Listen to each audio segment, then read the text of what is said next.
నమస్తే, welcome to iDream. మనతో పాటు ఉన్నారు ప్రముఖ ఆయుర్వేద వైద్య నిపుణులు డాక్టర్ చిట్టిబొట్ల మధుసూదన్ శర్మ గారు. వారితో మాట్లాడదాం. నమస్తే సార్. నమస్తే. సార్, కొంతమంది తల కింద తపస్సులు చేసినా మాకు నిద్ర పట్టదు నైట్ అనేసి అంటూ ఉంటారు. ప్రతిరోజు ఇదే సమస్య మాకు, దీంతో డే మొత్తం అంతా మేము యాక్టివ్గా ఉండలేకపోతున్నాము, దీనివల్ల చాలా హెల్త్ ప్రాబ్లమ్స్ కూడా వస్తున్నాయి అనేసి అంటూ ఉంటారు. సో అలాంటి వారికి మీరు ఏదైనా చిట్కా చెప్తారా? చాలా మంచి చిట్కాలు ఉన్నాయమ్మా, అనేక రకాల చిట్కాలమ్మా. అవును, మీరు ముందు కూడా చాలా చెప్పారు. చాలా మంది మేము ఇది వాడిన తర్వాత మేము చాలా ప్రశాంతంగా మేము పడుకుంటున్నాము అని చెప్పి అంటున్నారు. కొంతమంది ఏంటంటే మాకు ఇంకా ఏదైనా చిట్కా ఉంటే చెప్పండి, ఇవి మేము పాటించలేకపోతున్నాము అనేసి అంటూ ఉంటారు. సో అందుకోసమే మళ్ళీ మేము మీ ముందుకు ఈ క్వశ్చన్ తీసుకుంటాం. తప్పకుండా మరొక చిట్కా కూడా చెప్తాను చూడమ్మా. Okay sir. కేవలం 3 పదార్థాలమ్మా. ఈ 3 పదార్థాలతోనే చక్కటి నిద్ర మన సొంతం అయిపోతుంది. దీనికి ఏంటంటే ఇంచుమించు 2 పదార్థాలు మన ఇళ్ళల్లో ఉంటాయమ్మా, ఒక్కటి మాత్రం బయట మనం మార్కెట్లో తెచ్చుకోవాలమ్మా. సో ఎలాగంటే జటామాంసి చూర్ణం. జటామాంసి చూర్ణం, దాని పేరమ్మా జటామాంసి. ఒక మూలికమ్మా, హర్బు. దాని యొక్క పౌడర్ మార్కెట్లో దొరుకుతుంది. చాలా సువాసన ఉంటుందమ్మా, చాలా మంచి స్మెల్ ఉంటుంది. జటామాంసి చూర్ణం. ఆ యొక్క చూర్ణాన్ని ఒక 5 గ్రామ్స్ తీసుకోవాలమ్మా రాత్రి పండుకున్నప్పుడు. ఆ 5 గ్రామ్స్ చూర్ణంలో ఒక్క చిటికెడు ఈ సినిమం దాల్చిన చెక్క ఉంది కదమ్మా, దాల్చిన చెక్క పొడి జస్ట్ ఒక పించ్ అనమాట. అట్లే పచ్చకర్పూరం. పచ్చకర్పూరం మనం లడ్డూలలో, పాయసాలలో, ప్రసాదాల్లో వాడుకుంటుంటాము తయారు చేసేదానికి, స్వీట్స్ తయారు చేసేదానికి. ఆ పచ్చకర్పూరం జస్ట్ ఒక పించ్ అది కలపాలమ్మా పొడి.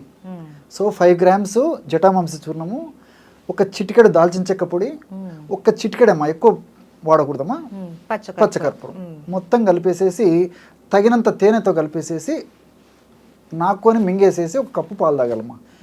ఒకవేళ మీకు ఇక్కడ కూడా సందేహం రావచ్చు, సార్ ఈ రోజుల్లో షుగర్ చాలా మందికి వస్తుంది కదండి, షుగర్ వాళ్ళు మరి తేనె వాడకూడదు కదా ఎలాగని. సో అలాంటి వాళ్ళు ఎవరైనా ఉండి తేనె వాడకూడనటువంటి వాళ్ళు ఎవరైనా ఉంటేమా కేవలము ఒక కప్పు గోరువెచ్చని పాలలో కలిపి సేవిస్తే సరిపోతుందమ్మా. ఓకే, షుగర్ లేకుండా పాలల్లో కావాలని ఇది పౌడర్ లాగా తీసుకోవచ్చమ్మా. ఒకవేళ పాలు కూడా కొంతమందికి పడవమ్మా, చాలా అరుదుగా. పాలంటే కూడా కొంతమందికి వాసన ఉండదు, ఆ వాసన బలంతో మాగ స్నానం అయిపోతుంది. అలాంటి వాళ్ళు కేవలం నీళ్ళతో తీసుకోవచ్చమ్మా. అంత పౌడర్ నోట్లో వేసేసుకుని నీళ్ళు తాగినా సరిపోతుంది. ఏ పద్ధతిలో తీసుకున్నా దాని ఫలితం మాత్రం ఒకే విధంగా ఉంటుంది.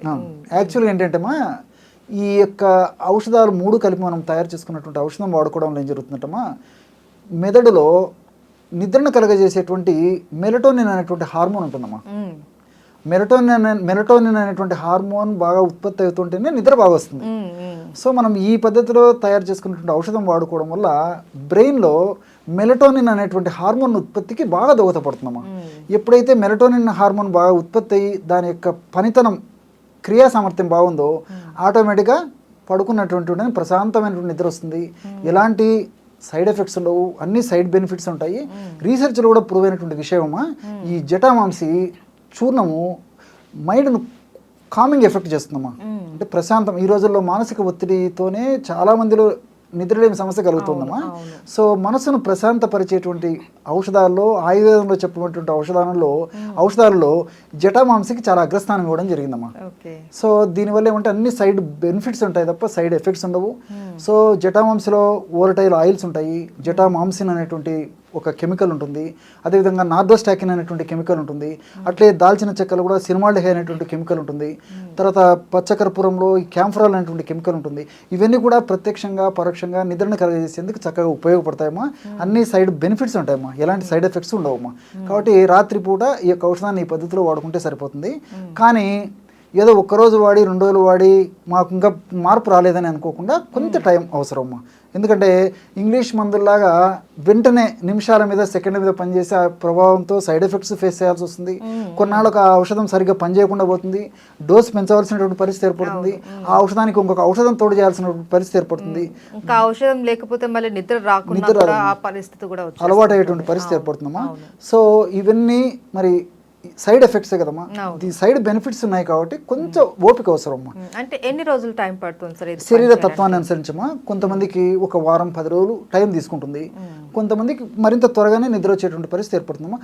ఒక్కసారి మన దేహము ఆ యొక్క మెలటోనిన్ ప్రొడక్షన్ పద్ధతికి అలవాటు పడిపోతే క్రమక్రమంగా రోజు మన దేహానికి, మన అవసరాలకు ఎంత మెలటోనిన్ అనేటువంటి నిద్రను కలుగజేసేటువంటి హార్మోన్ అవసరమో అంత పద్ధతిలో ఉత్పత్తి చేసేటువంటి పరిస్థితి ఈ మందులు కలుగజేస్తాయమ్మా. కాబట్టి కొన్నాళ్ల పాటు వాడేసి ఆపేసినప్పటికీ ఎలాంటి ప్రాబ్లం ఉండదమ్మా. న్యాచురల్గా మెలటోనిన్ ప్రొడ్యూస్ అవుతుంటుంది. ఒకవేళ దీర్ఘకాలికంగా వాడినప్పటికీ ఎలాంటి ప్రాబ్లమ్స్ ఉండదమ్మా. మనసు ప్రశాంతంగా ఉంటుంది. సో నిద్ర బాగా వస్తుంది. ఆ యొక్క ప్రభావం మరుస రోజు కూడా మన దైనందిన జీవితంలో పడుతుంది. కాబట్టి మనం చేసేటువంటి దైనందిన జీవితంలో మనం చేసేటువంటి కార్యక్రమాలు కూడా ఎలాంటి ఇబ్బంది ఆటంకం ఉండదు. తర్వాత సమాజానికి కూడా హితమమ్మా. ఎప్పుడైతే రియల్లీ ఎప్పుడైతే నిద్ర ఏముంటుందో కోపము, చికాకు, దురుసుగా మాట్లాడము, పని మీద ఆసక్తి లేకపోవడము, ఇలాంటివన్నీ కలుగుతుంటాయమ్మా. కాబట్టి అర్ధరోగహరే నిద్ర అంటే సగం రోగాలు తగ్గిస్తుంది. ఉన్నటువంటి జబ్బులు రాకుండా కూడా ఈ నిద్ర ప్రశాంతంగా నిద్రపోతే కాపాడుతేటువంటి పరిస్థితి ఏర్పడుతుందమ్మా. కాబట్టి అర్ధరోగహరే నిద్ర సర్వరోగహరే క్షుధ అని చెప్పేసి మన పెద్దలు చెప్తుంటారమ్మా. అంటే సగం రోగాలు తగ్గిపోతాయి, పెద్ద పెద్ద జబ్బులు రాకుండా కూడా ఉంటాయన్నమాట. కాబట్టి నిద్రకు అంత ప్రాధాన్యం ఇచ్చారు. కాబట్టి సహజ సిద్ధమైనటువంటి పద్ధతిలో సహజ రీతిలో నిద్ర ఈ విధంగా రావడం మంచిది. కానీ ఆధునికంగా కృత్రిమ ఔషధాలతో నిద్ర తెప్పించుకోవడం ఏమాత్రం మంచిది కాదు, క్షేమదాయకం కాదు, ఆరోగ్యదాయకం కాదు, ఆమోదయోగ్యం అంతకన్నా కాదమ్మా. కాబట్టి వైద్యులు కూడా తప్పని పరిస్థితుల్లో కొన్నాళ్ళ పాటు వాడమని చెప్తారు. కానీ ఆ ఇంగ్లీష్ మందులు నిద్రను కలగజేసేందుకు దీర్ఘకాలం వాడకూడదని చెప్పరు, వాళ్ళు కూడా చెప్తుంటారు. కాబట్టి మనం అంతా విజ్ఞతతో ఆలోచన చేసేసి అవసరాన్ని బట్టే వాడుకోవాలి. కానీ వీలైనంత వరకు వాటికి ఎంత దూరంగా ఉంటే అంత మంచిదమ్మా. అయితే సార్ మీరు జటామాంసి అన్నది 5 గ్రాములు, అలాగే పచ్చకర్పూరం 1 ఇంచ్ అని చెప్పారు, దాల్చిన చెక్క 1 ఇంచ్ అన్నారు. అయితే ఈ క్వాంటిటీ అన్నది ఏ వయసు వాళ్ళైనా వాడుకోవచ్చా, లేకపోతే వయసు రీత్యా కూడా దీని పరిణామం తీసుకోవాల్సింది ఏమైనా ఉంటుంది? చాలా మంచి ప్రశ్నమా. వయస్సు అంటే దాదాపు ఒక 15 లేదా 20 సంవత్సరాలు దాటినటువంటి వాళ్ళు, కొంచెం వెయిట్ బాగా అంటే దృఢంగా ఉన్నటువంటి వాళ్ళు అయితే ఈ డోసు అంతమందికి ఇంచుమించు అందరికీ పనిచేస్తుందమ్మా. కానీ వయస్సు తక్కువగా ఉన్నటువంటి వాళ్ళు, ముఖ్యంగా చిన్నపిల్లలు ఏంటి వాళ్ళు కూడా ఈ సమస్యలు కలుగుతుంటాయి. కానీ ఇలాంటి వాళ్ళకి 500 మిల్లీగ్రాముల నుంచి మొదలుపెట్టేసి 1 నుంచి 2 గ్రాముల వరకు వాడుకోవచ్చు. ఇప్పుడు 4 ఏళ్ల పిల్లలు, 5 ఏళ్ల పిల్లలు ఇలాంటి వాళ్ళు ఉంటారమ్మా. వీళ్ళకి ఏంటో జస్ట్ 500 మిల్లీగ్రామ్స్ సరిపోతుంది. అట్లా వయస్సును బట్టి పెంచుకుంటూ 1 నుంచి 2 గ్రాముల వరకు, అంటే 15 ఇయర్స్ 20 ఇయర్స్ లోపల వాళ్ళకి మ్యాక్సిమం 2 గ్రాముల వరకు ఇవ్వచ్చమ్మా. సో ఆ వయస్సు పైబడినటువంటి వాళ్ళకందరికీ, ముఖ్యంగా దృఢ శరీరం ఉండి సమస్య ఎక్కువగా ఉండి 20 సంవత్సరాలు దాటినటువంటి వాళ్ళందరికీ కూడా ఇంచుమించు ఈ డోసు ఎలాంటి ఇబ్బంది ఉండదమ్మా. ఓకే. సో దీంతో మనకి మీరు చెప్పేవన్నీ కూడా మనకు సైడ్ బెనిఫిట్స్తో కూడుకున్నటువంటి న్యాచురల్గా మనకు దొరికేటటువంటి పదార్థాలతోటే అన్నీ కూడా మాకు చెప్తూ ఉంటారు. సో ఈ చిట్కా కూడా చాలామందికి ఉపయోగపడుతుందని కూడా మనం కోరుకుందాం sir. Thank you so much. నమస్తే.